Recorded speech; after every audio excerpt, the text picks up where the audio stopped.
Good morning, I am Eckhard. I call myself the German Butcher.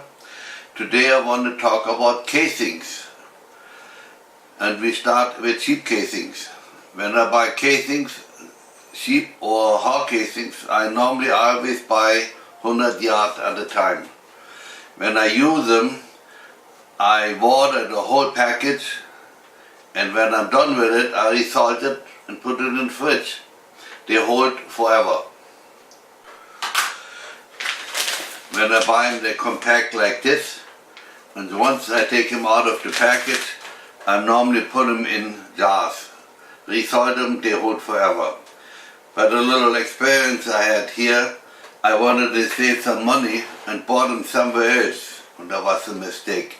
First, there were a lot of shorter pieces in, and they were softer. I couldn't fill it up like I used to. So those come from PS Seasoning and Spices in Wisconsin. I never had bad casings from them.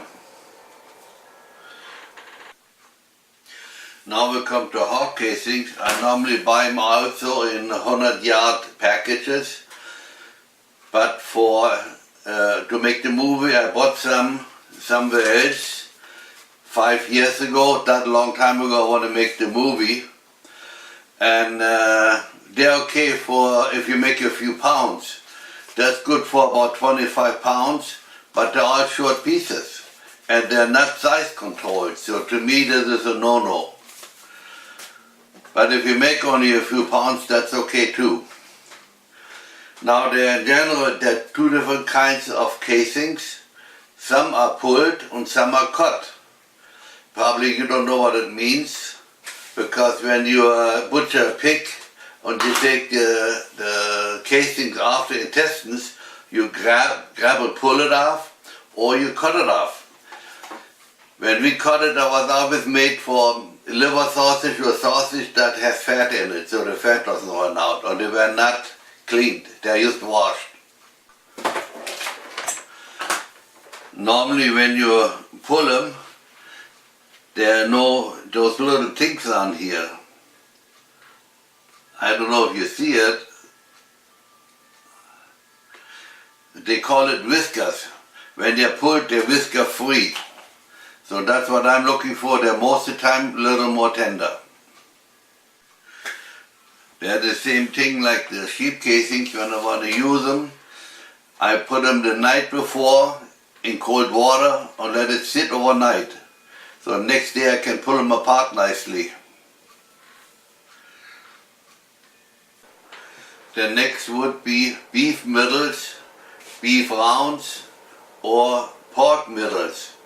I don't use them much, so I don't have not much experience on it here in America. The beef rounds, I sometimes buy it because small pieces. I want to put some metwurst in there, or liver sausage. For your experience, beef middles, not beef middles, beef rounds, always cut. You cannot pull them. So that's why you can use them for liver sausage or any sausage where there's fat in it. And now we come to the beef bung. I don't really use it much at all. They come sometimes much longer, but now I want to show you something that you never seen before.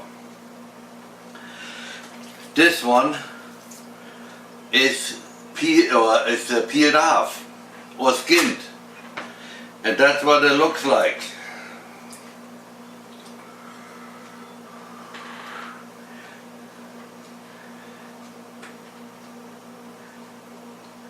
That's called in Germany Goldschlägerhäutchen.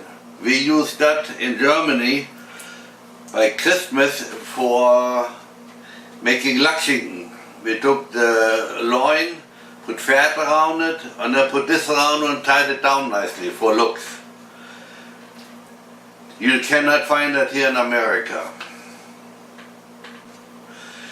I should say this yet, once you take the Goldschlägerhäutchen off from the bung, you still can use the bung whatever you use it for.